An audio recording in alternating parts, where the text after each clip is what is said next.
The morning sun crept over the Solomon Islands on April 18, 1943, its rays dancing off the emerald waters like firelight through glass. In the stillness of that Pacific dawn, 6 Japanese Zero fighters sliced through the sky in formation, each one piloted by a man chosen for what would become the most important mission of his life, and for most, the last. Their objective wasn't to win a battle, seize an island, or down an enemy aircraft.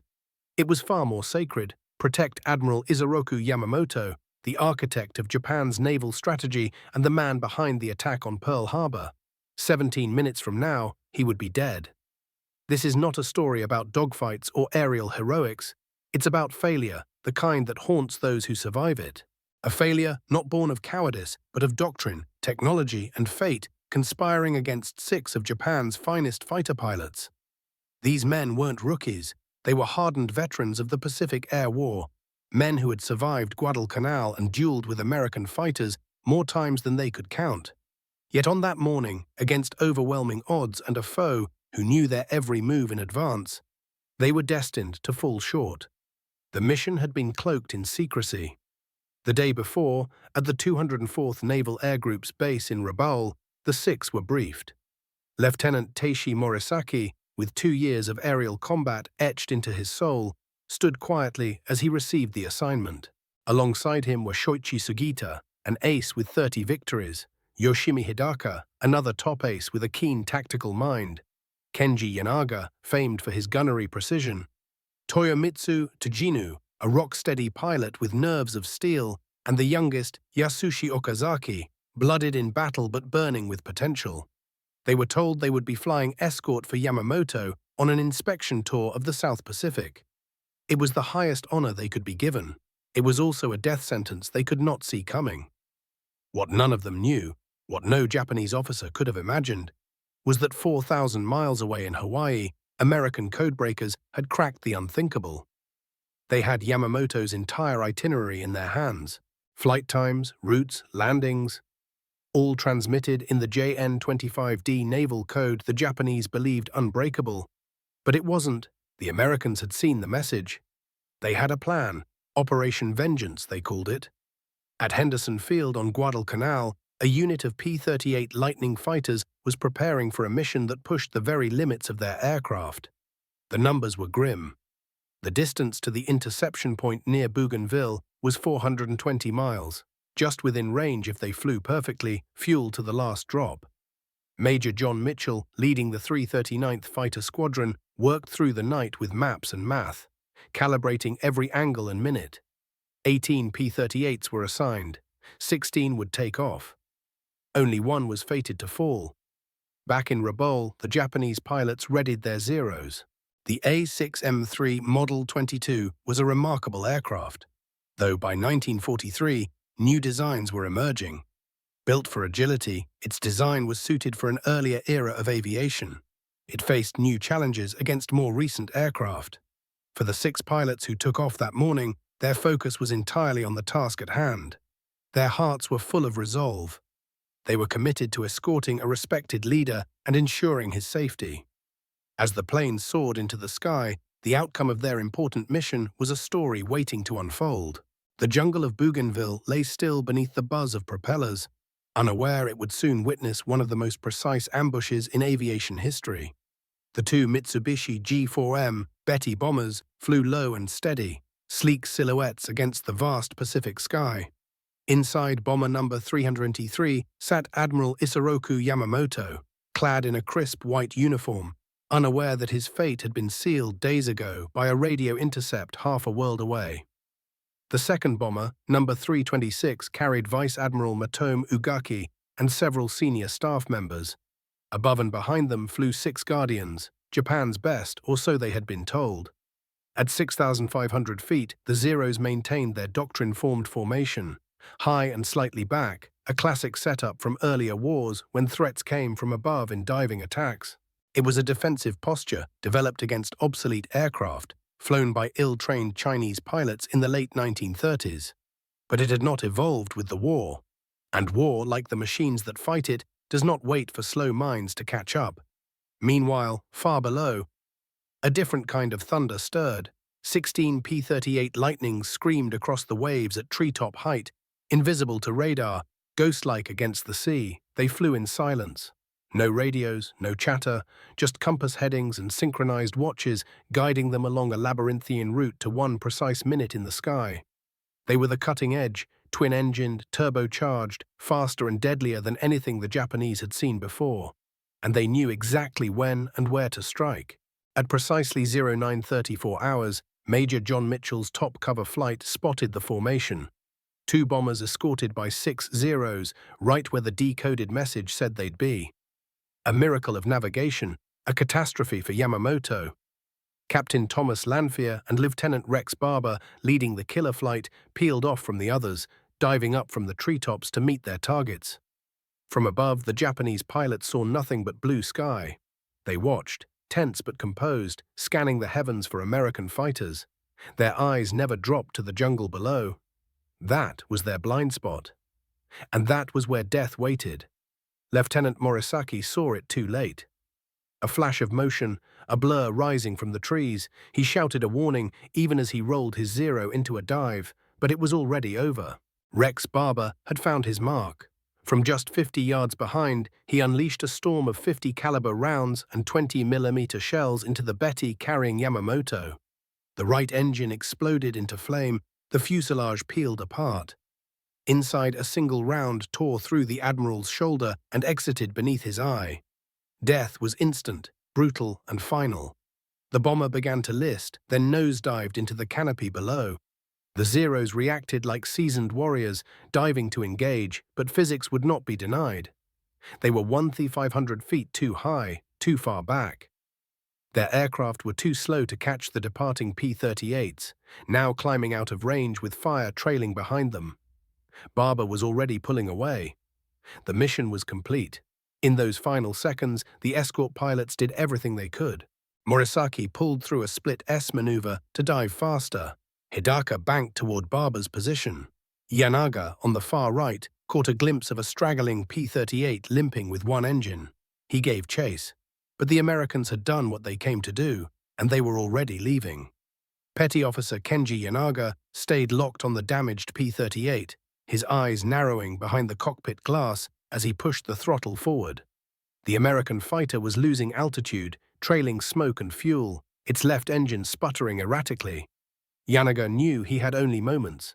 The others were pulling away, disappearing back toward Guadalcanal, but this one was his. He closed the distance steadily, pressing his thumb to the cannon trigger.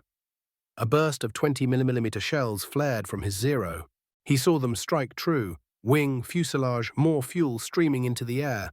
But the American pilot held on, struggling to keep the wounded Lightning aloft. The rugged machine refused to go down, its single engine groaning against the laws of gravity. Yanaga chased him for miles, pushing the Zero to its limits, his ammunition nearly gone. But there was no final blow. Eventually, with fuel low and friendly skies far behind, he was forced to break off. He banked hard and turned back toward Balalai Airfield, his mission a failure, his kill incomplete. That P-38 would never make it home. The sea would claim it. But the cost had already been paid in full. As he returned to base, Yanaga replayed the ambush in his mind. The Zeros had been in the right place. They had followed their orders, maintained formation, scanned the skies, and still they had failed. He couldn't shake the feeling that it wasn't just a failure of execution, but of the system itself. The aircraft, the tactics, the assumptions, none of it had worked when it counted most. At Balalai, the other 5 pilots had already landed. Their aircraft untouched, engines ticking as they cooled in the island heat. The silence on the tarmac was suffocating. No cheers, no briefings, no words at all. Each man sat alone in the cockpit of his guilt, knowing they had been chosen for honor and had returned with disgrace. The shock of Admiral Yamamoto's death struck like a thunderclap. He had been more than a commander. He was the strategist who foresaw Japan's limitations and strengths with rare clarity. The mastermind behind Pearl Harbor. The only man who understood what a war against American industry truly meant. And now he was gone, killed in a mission that should have been routine. The loss reverberated through the Japanese Navy like a tremor through glass. No official blame was assigned, but everyone understood. For the 6 pilots, their failure was etched into their identity, not because they had hesitated or faltered, but because they had done everything right and still lost. In Japanese military culture, shame was collective. It did not matter that they had flown with courage. They had not brought the Admiral home. As the sun dipped below the horizon that night, casting long shadows across the jungle floor where Yamamoto's bomber had fallen, the truth settled in. The Americans had known. They had planned this. Somehow they had intercepted every detail: the flight time, the route, the altitude. It had been an execution, not a battle. And for the men who flew that day, it was just the beginning of a darker chapter. Redemption would not come easily. For some, it would never come at all. News of Admiral Yamamoto's death did not immediately reach the Japanese public. Within military circles, however, it spread like wildfire, first in whispers, then in stunned silence. At Rabaul, where the mission began, disbelief gave way to mourning. Officers stood quietly, staring at the radio console as the grim confirmation came through. The Betty bomber had gone down. The Admiral was dead, and the 6 men chosen to guard him had failed.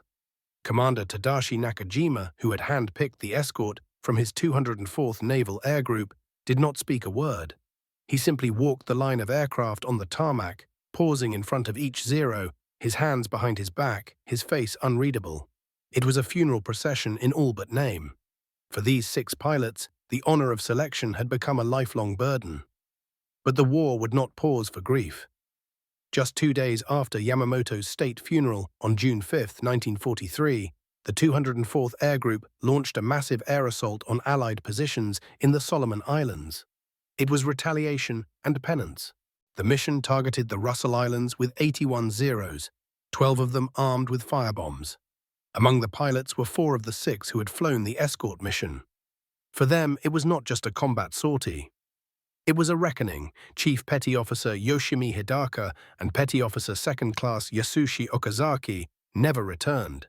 During the 90-minute aerial engagement, they were shot down by a wave of Allied fighters. Both had flown into the teeth of anti-aircraft fire, pushing through the barrage to deliver their payloads. They died as warriors, but their deaths were more than sacrifice. They were, in their own way, an attempt at redemption. That same day, Kenji Yanaga once again took to the skies. His Zero, armed with firebombs, made its attack run over Russell Island. But as he climbed away from the inferno below, 2 American F-4F Wildcats pounced from above. Rounds tore into his cockpit. A bullet struck his right hand, shattering it. Another ripped through his leg, filling his flight boot with blood. Despite the agony, he gritted his teeth and held the stick with his mangled hand, refusing to black out. Yanaga's Zero barely stayed airborne. He shouted into the wind, trying to keep himself conscious, using his left hand to guide the crippled aircraft toward the base at Munda. With landing gear inoperable and nearly unconscious, he belly landed on the coral runway. Japanese Marines dragged him from the wreckage. His right hand was amputated on the spot. His war was over. As he lay recovering in a field hospital, news of Hidaka and Okazaki's deaths reached him. 3 of the 6 were now gone. The number would soon drop again. Lieutenant Teishi Morisaki, the escort flight leader, died 9 days later on June 16th while attacking Allied shipping near Guadalcanal. He was shot down alongside his squadron commander, their aircraft tumbling into the sea in flames. With Morisaki's death, only 2 pilots from the original escort team remained in combat. Their war had become a countdown, each mission a roll of the dice, each engagement a silent prayer. The shame of Yamamoto's death hung over them like a shadow. And for those still flying, survival was not the goal. Atonement was. By July 1st, 1943, the slow unraveling of the Yamamoto escort was nearly complete. Petty Officer First Class Toyomitsu Tsujinu, once the quiet, composed pillar of the group, failed to return from a mission over the Renova Islands. He had been tasked with escorting a formation of dive bombers, a routine duty by wartime standards. But somewhere in the vast skies of the Pacific, his Zero disappeared. No parachute, no radio signal, no wreckage, just absence. He was never seen again. Now only two of the original six remained: Shoichi Sugita, the highest-scoring ace among them, and Kenji Yanaga, grounded by his wounds and adjusting to life with only one hand. For Sugita, flying became something more than duty. It was personal. While the others had sought redemption through sacrifice, he chased it through continued battle. To die once might cleanse shame, but to fight on, to strike back again and again, that was the path he chose. Sugita was relentless. Throughout the summer of 1943, he hunted American aircraft with near-clinical focus. Each kill was a tally, a step further from the memory of that April morning. By August, his total had risen to 40 confirmed victories, making him the top ace in the Solomon Islands campaign. But the war was changing. The Americans were not only more numerous, they were better, more coordinated, more advanced. His first brush with death came that same August. Engaged in an attack on a formation of American bombers, Sugita's Zero was riddled with bullets. The engine caught fire mid-air, smoke choking the cockpit. Most Japanese pilots, sworn to fight to the death, would have ridden the plane into the sea. But Sugita did the unthinkable. He bailed out. Parachuting into Japanese-held territory with severe burns, he was rushed to a field hospital. In the eyes of many of his peers, survival through escape was shameful. But Sugita didn't care. He wasn't done. He saw his survival not as weakness, but as a second chance, a chance to finish what had begun in the skies over Bougainville. After 7 long months of recovery, Sugita returned to active duty in March 1944, posted to the 263rd Air Group in Guam. The war had moved on. The Americans were tightening the noose around the Marianas, and the once-feared Japanese naval aviation was dwindling. That summer, in June 1944, Sugita flew in the largest carrier-based air battle since Midway, the Battle of the Philippine Sea. American pilots would call it the Great Marianas Turkey Shoot. Japanese forces launched hundreds of aircraft. Few returned. More than 300 were lost in a single day. Sugita's squadron tried to escape to Guam, but 6 Zeros were intercepted by American Hellcats. 5 were blown out of the sky within minutes. Only Sugita survived. His aircraft limped into a base on Rota Island, riddled with holes, navigation gear destroyed. The last of his group. Again. The ghosts were closing in. In the final year of the war, as Japan's skies darkened with the roar of American bombers, Shoichi Sugita's journey neared its end. He had become something of a legend among his peers, a survivor in a world that had little room for them. In January 1945, now a chief petty officer, he joined the 3001st Fighter Squadron, an elite unit within the newly formed 343rd Naval Air Group. Their mission? To defend the Japanese homeland from the coming storm.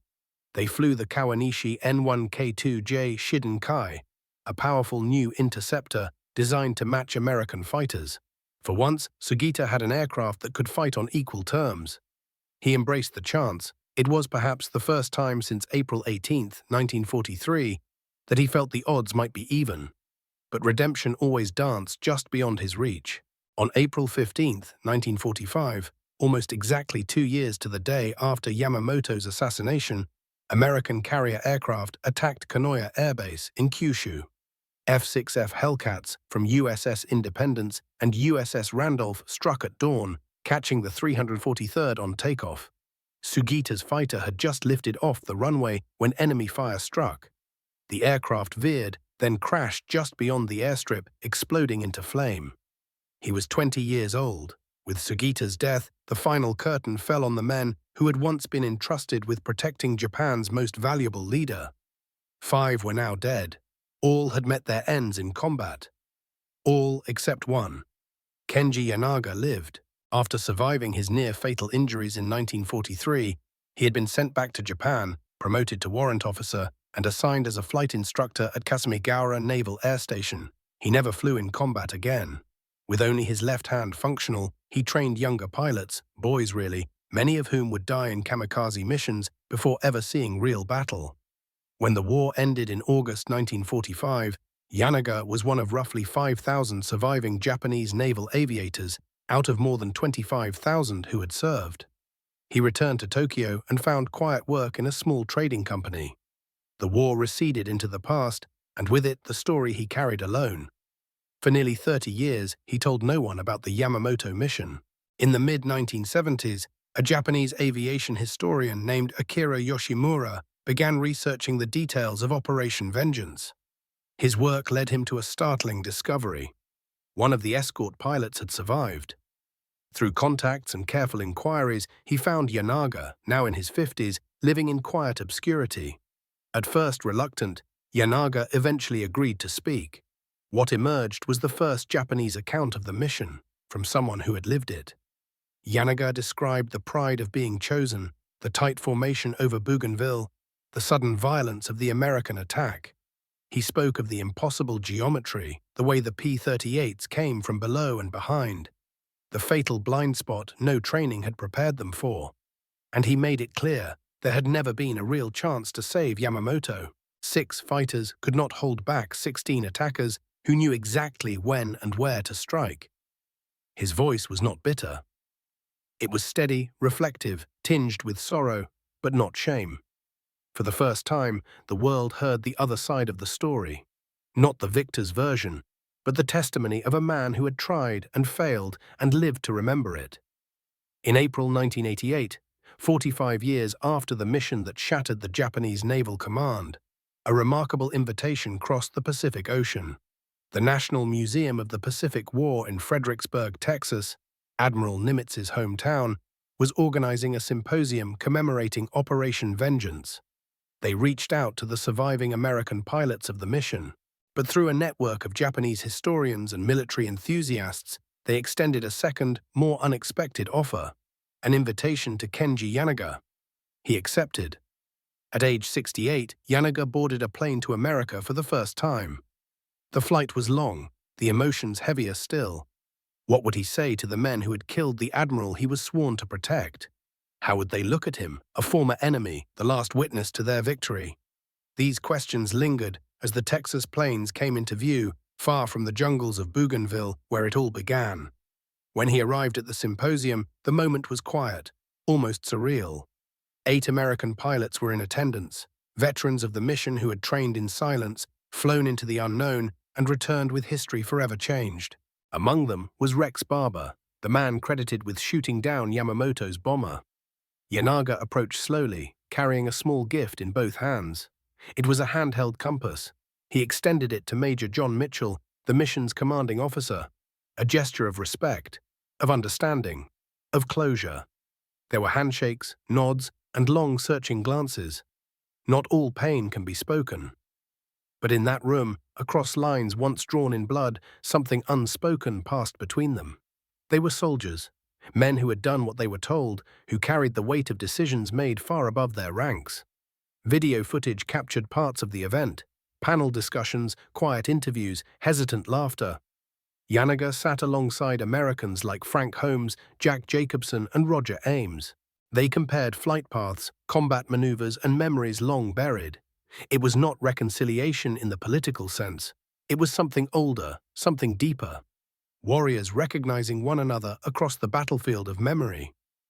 During his official oral history interview, Yanaga repeated what he had told Yoshimura years earlier. They had been ambushed. The Americans had come from below, perfectly timed, perfectly placed. The Zeros were not flawed in courage, but in doctrine. Their formation had been appropriate for a different war, not one shaped by code-breaking and high-speed interceptions. He emphasized that even if they had seen the P-38s a few seconds earlier, it would not have made a difference. He spoke without self-pity, without theatrics, just facts, just the truth as he had lived it. After the symposium, Yanaga returned to Tokyo, but the silence he had once kept about the mission no longer held. Over the next 2 decades, he gave occasional interviews, participated in documentaries, and shared his insights with historians around the world. He never sought the spotlight, but he understood the weight of memory and his unique responsibility to carry it. He was the last man alive who had seen Admiral Yamamoto's death with his own eyes. In time, the story he carried, the quiet pain, the impossible odds, the fateful minutes, became not just a tale of loss, but a reflection of how war devours even the best intentions, and of how sometimes survival is its own kind of burden. Kenji Yanaga lived quietly through the years following the symposium. He never sought to become a symbol, but that's what he became. Not of triumph or failure, but of witness, of the thin, fragile thread that connects the present to the brutal clarity of the past. In Tokyo, he continued working at the same small trading company, the same desk, the same streets walked daily. But after Texas, he carried himself differently. Not lighter, no, but perhaps straighter. The shame that once clung to him like fog had lifted, if only slightly. The world had listened. His story was out. Over time, journalists and filmmakers sought him out. His face appeared in documentaries on both sides of the Pacific. Always reserved, always factual, he never turned his memories into theater. When asked about that day, he'd recount it as a sequence of moments, each one sharp, each one irreversible. He'd describe the shape of the American planes as they rose from the treetops, the way the Zero's cockpit glared under the sun, the silence on the radio as Yamamoto's bomber began to fall. He never blamed the Americans. If anything, he admired the precision, the courage, the quiet ruthlessness of Operation Vengeance. His bitterness, what little he had, was directed inward, toward the doctrine that had failed them, the overconfidence that had allowed a war machine like Japan's to believe their codes were unbreakable, their plans unknowable. He often said the same phrase in interviews. It was not our weakness, it was their preparation. In time, his name became synonymous with the Yamamoto mission in historical circles. Books cited him. Veterans, American and Japanese alike, began referring to him simply as the last pilot. And he wore that quietly, a final echo of an era fading into dust. As he aged into his 80s, his health declined, but his mind remained sharp. On February 29, 2008, Kenji Yanaga passed away in Tokyo. He was 88 years old. No grand ceremony marked his death, no headlines flashed across the news.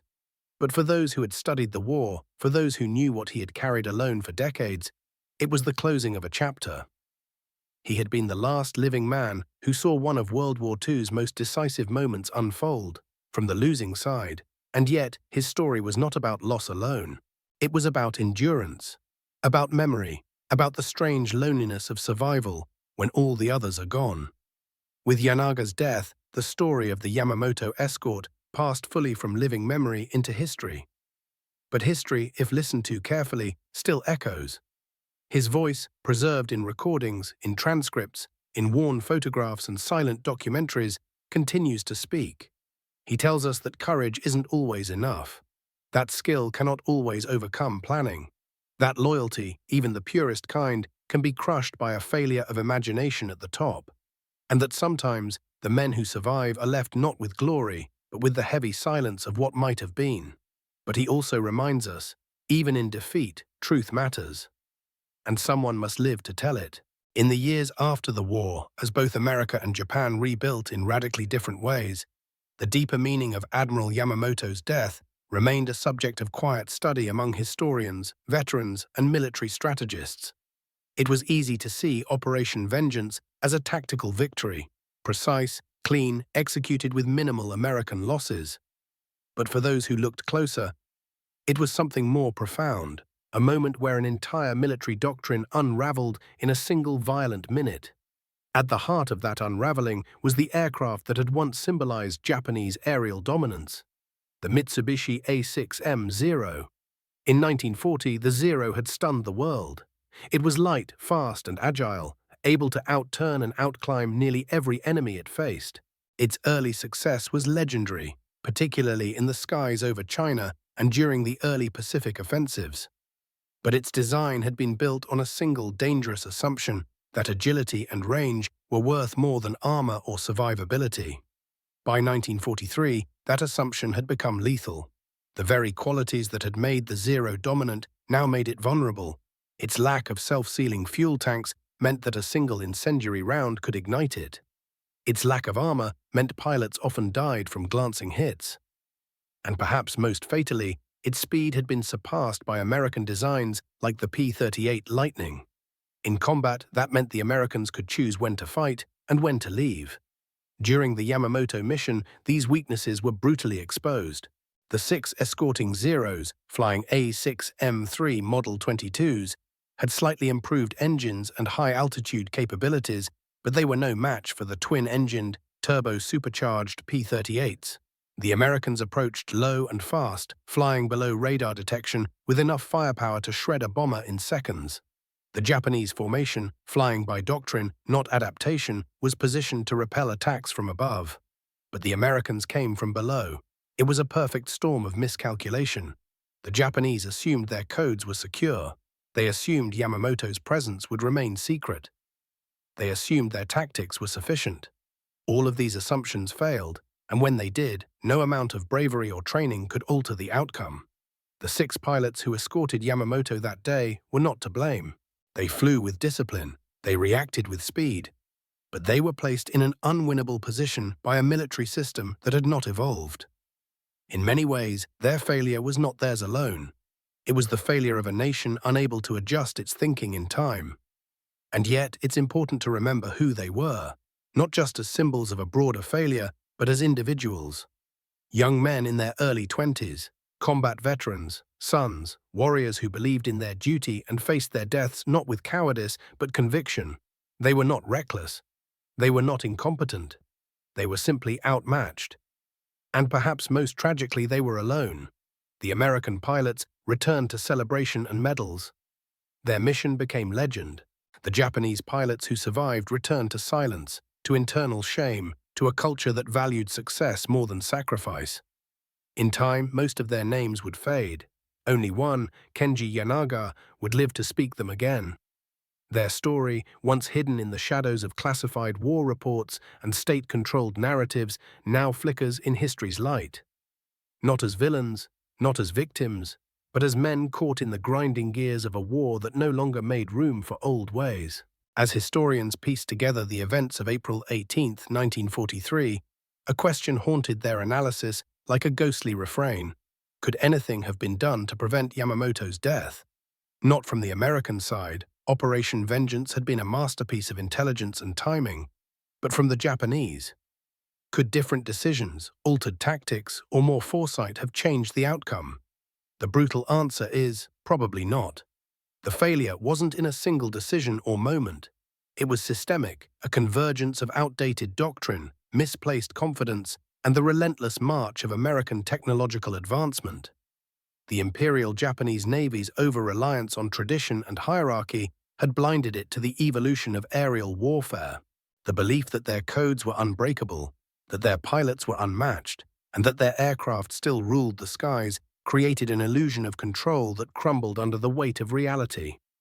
The most damning element was the transmission itself, Yamamoto's itinerary, broadcast in clear detail through a cipher that the Americans had been decoding for months. It included departure times, arrival points, even what time lunch would be served. It was not just a breach of security, it was an open invitation. And the Americans accepted. The formation of the escort, 2 V-shaped groups of 3 Zeros each, was textbook for 1939. Positioned 1,500 feet above and behind the bombers, it provided protection against high-speed dives from enemy fighters. But that setup was irrelevant in 1943. American pilots no longer fought that way. They didn't dive in from the sun. They came in low, fast, unseen, and struck before their targets could even react.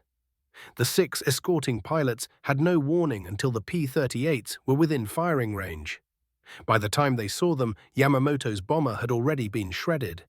Even if the Zeros had flown closer, even if they had broken formation earlier, even if they had spotted the incoming fighters seconds sooner, it likely wouldn't have mattered.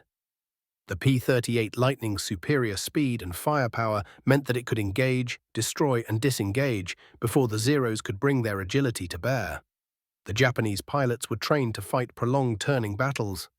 The Americans were trained to hit and vanish. The P-38s jettisoned their drop tanks, made their attack, and were gone. The entire engagement lasted barely 4 minutes. In the aftermath, some within the Japanese military speculated that the Americans had been tipped off.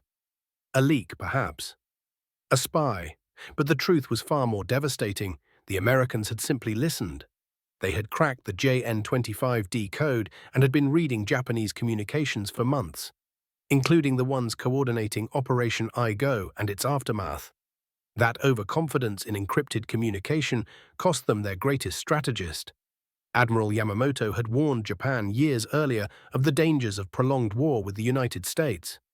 He had studied at Harvard. He had toured America's industrial heartland. He knew, more than any other Japanese leader, the scale of American production and resolve. His death silenced a voice of cautious realism in a high command, increasingly driven by ideology and desperation.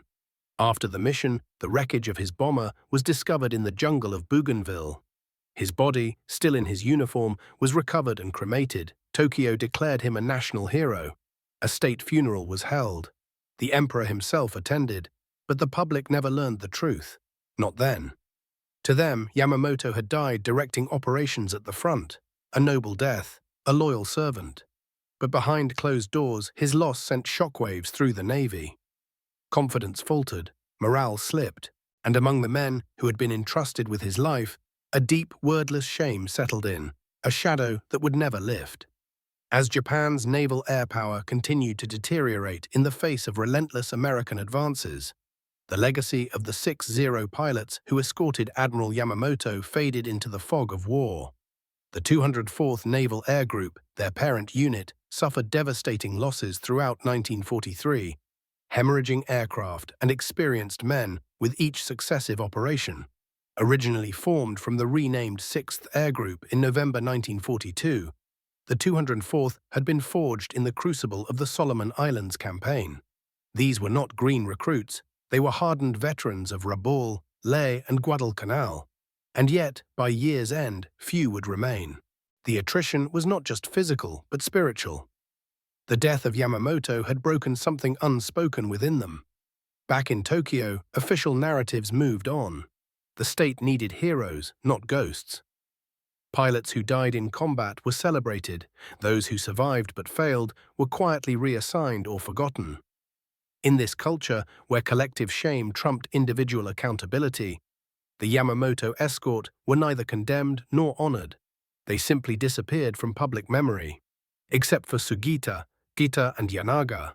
Shoichi Sugita's final act in the spring of 1945 had been recorded by his comrades. He had taken off into a sky filled with American fighters, trying to scramble as bombs fell on Kanoya. He never stood a chance. But in his last moments, he died doing what he believed could wash away the failure of that day 2 years earlier, fighting. Kenji Yanaga, however, had been forced to live. His right hand gone, his cockpit days over, Yanaga trained new recruits in the final desperate years of the war.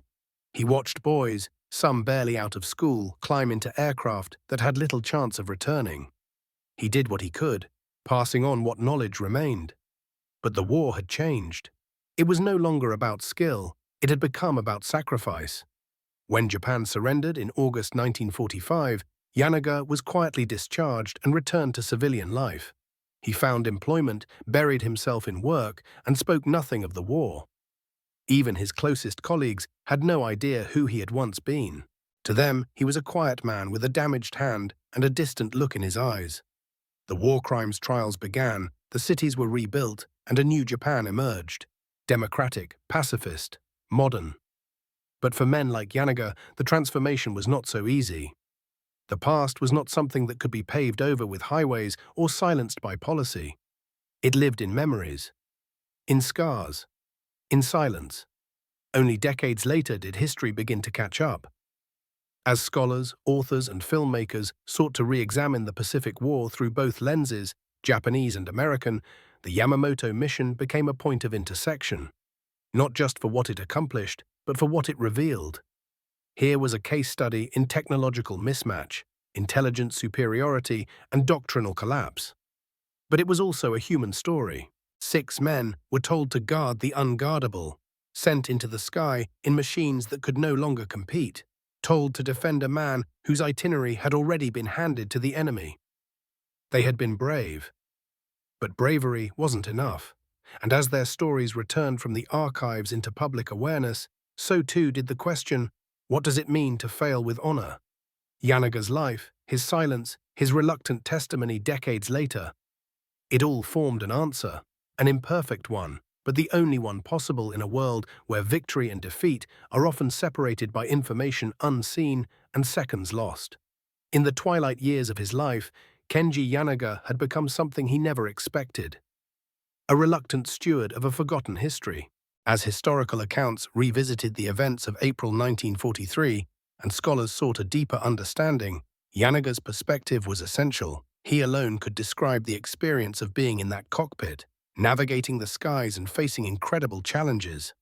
Yet he always shifted the focus away from himself. In every interview and appearance, he spoke about the other 5 pilots, the companions who had flown beside him, the ones who did not return from that flight.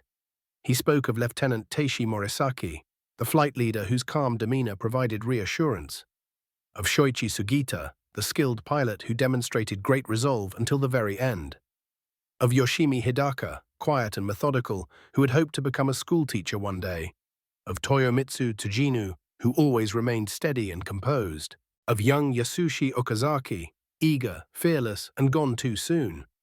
And in remembering them, Yanaga reminded the world that they were not failures. They were warriors who had been tasked with the impossible. Time had stripped the war of its immediacy. The black and white photographs, the declassified cables, the rusting wreckage in the Bougainville jungle, they were remnants, echoes. But in Yanaga's voice, there was still life, still regret, still reverence. He often visited war memorials alone, never in uniform, never for fanfare. Just a man standing among names carved into stone. Sometimes, on April 18th, he would rise early and go for a long walk. No destination, just motion, as if retracing a path only he could see. When asked late in life if he forgave himself, his answer was as quiet as it was firm. "There is nothing to forgive. I flew as I was taught, we all did, but the war had changed, and we had not." That awareness, the slow erosion of tradition in the face of modern warfare, defined his later reflections. The Zero pilots were trained in a code of honor built on individual skill, discipline, and loyalty. But against an enemy armed with radar, intelligence intercepts, and superior machines, that code had become a beautiful, tragic relic. Still, he insisted the men deserved remembrance, not just for what they did, but for what they represented: the end of one age of war and the birth of another. On his final trip to Bougainville, arranged by a documentary crew, Yanaga stood at the crash site of bomber number 323. The jungle had begun to reclaim it. Vines twisted through the fuselage, rust painting the metal like dried blood. He didn't speak for a long time. He simply stared. When he finally did speak, it was to no one in particular. "We were too slow, but we came anyway." And in that simple sentence, the whole war seemed to echo. As historians continued dissecting the Pacific War's turning points, the ambush that killed Admiral Isoroku Yamamoto emerged as one of its most symbolic, not just for its precision, but for what it revealed about the fault lines within the Imperial Japanese Navy. It was a moment when individual valor collided with the realities of modern warfare and shattered. American success in Operation Vengeance rested on 3 pillars: superior intelligence, superior technology, and evolving tactics. Japan, for all its warrior spirit, had fallen behind in each. The breaking of the JN-25D naval cipher was an intelligence masterstroke. American codebreakers, working tirelessly in darkened rooms, had pulled the veil back on the most secret movements of the Japanese command structure. And yet, even as Yamamoto's travel plans reached Washington, the Japanese Navy remained oblivious. So confident were they in their security that the Admiral's schedule was transmitted unencrypted on tactical frequencies, effectively handing the Americans his exact location and timing.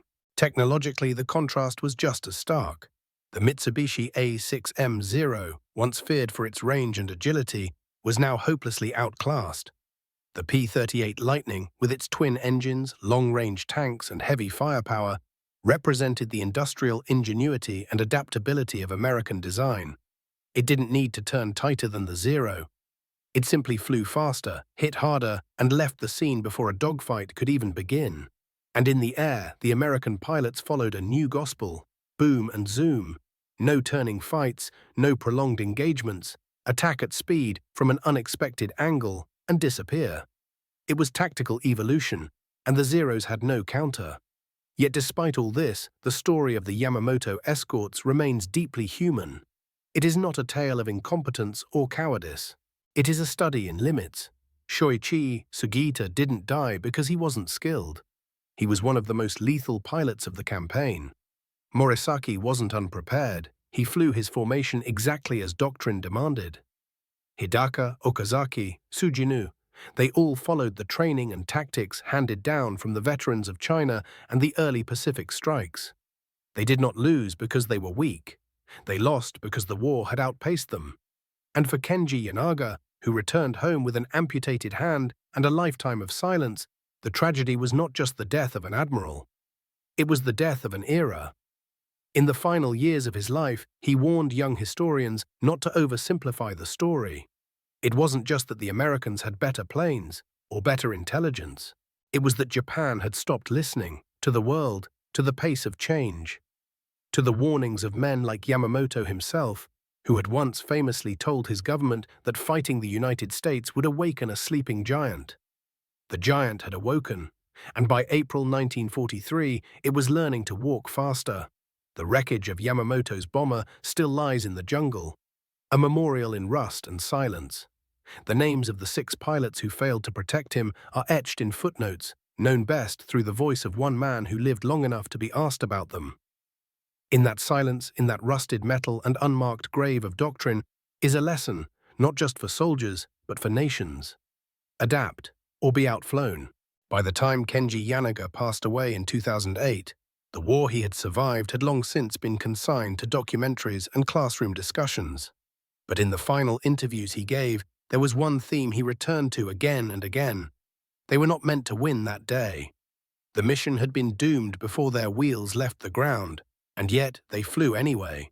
The 6 pilots of April 18, 1943, did not fly expecting glory. They flew under the weight of immense responsibility, believing in the sanctity of their assignment. To protect Admiral Yamamoto was more than a military duty. It was an act of faith in the future of Japan's war effort. To fail him was to fail the very foundation of their command. But what haunts their legacy is not the failure itself. It's the loneliness of it. When the Americans returned to Henderson Field after the mission, there were debriefings, accolades, medals.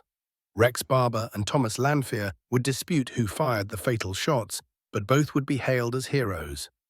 Operation Vengeance became a symbol of American resolve, a calculated surgical strike, proving that even Japan's most protected leaders could be reached. For the Japanese, there was only silence. No public recognition for the escorts, no official explanation for the failure. For years, even the cause of Yamamoto's death was hidden from the public. When word finally reached the population in May 1943, the story was rewritten. He had died while directing operations at the front, a noble death, untouched by the messy reality of ambush and encryption. The men who had flown beside him were erased. It was only through the reluctant testimony of Kenji Yanaga that they were remembered at all. His insistence on naming them, not as failures but as men, rescued their story from oblivion. In his quiet words, the world came to understand that they had not failed because they were unworthy. They had failed because the system that sent them aloft was already collapsing. Looking back, the mission's failure was almost inevitable. 6 Zeros, designed in a different era, against 16 modern American fighters, guided by codebreakers and armed with the element of surprise. It was not a battle. It was a sentence. And yet, within that inevitability, those 6 men showed something that transcends outcome. They followed orders, stayed in formation, scanned the skies, and tried desperately to react when death finally arrived. They never fled. They never hesitated. In the end, perhaps that is what makes their story so tragic and so enduring. It's not a tale of epic victories or decisive turning points. It's the story of what happens when warriors, trained in old ways, are thrown into a new kind of war. A war where loyalty and courage alone are no longer enough. A war where machines, codes, and distance dictate fate. Yet still, they flew, and in that, there is a kind of honor that no defeat can erase. The story of April 18, 1943, is not just a record of who lived and who died. It is ultimately a meditation on the cost of war. on what happens when bravery collides with forces too vast to counter. 6 men flew that morning under the weight of sacred duty. Only one lived to speak its truth. The rest became names attached to a failure that was never theirs to bear alone. Admiral Yamamoto's death marked more than the loss of a commander. It symbolized the beginning of Japan's strategic unraveling in the Pacific. His was a voice of measured realism, a man who understood the industrial power of his enemy and had warned against a long war. Without him, the Japanese high command grew more reckless, more desperate, more divorced from reality. In many ways, his assassination did not merely remove a strategist, it removed a brake on Japan's decline. Yet despite the consequences, the men who tried to protect him have remained footnotes in the broader narrative of World War II. Their courage, their sacrifice, their silent suffering, these were buried under the headlines of victory and vengeance. It took decades and the testimony of a lone survivor to bring their voices back from the edge of silence. The lessons of that day extend beyond tactics and aircraft specifications. They speak to the need for humility in the face of evolving warfare, to the dangers of assuming superiority without question, to the cost of underestimating an enemy who adapts faster than tradition allows, and to the price paid when doctrine fails but duty remains. In the end, history remembers victories, but wisdom remembers the lives intertwined in defeat. The 6-0 pilots were not outflown because they lacked courage. They were outflown because the world had moved forward, and their leaders had not. So as we reflect on their mission, their loss, and the path that followed, we are left with one enduring truth. Honor does not always come with victory. Sometimes it comes in the act of rising into the sky despite knowing what waits ahead. If this story moved you, please consider giving this video a like. Subscribe to the channel for more powerful stories from history's hidden corners, and let us know your thoughts in the comments. What do you believe honor looks like in the face of certain failure? Your voice helps keep these memories alive.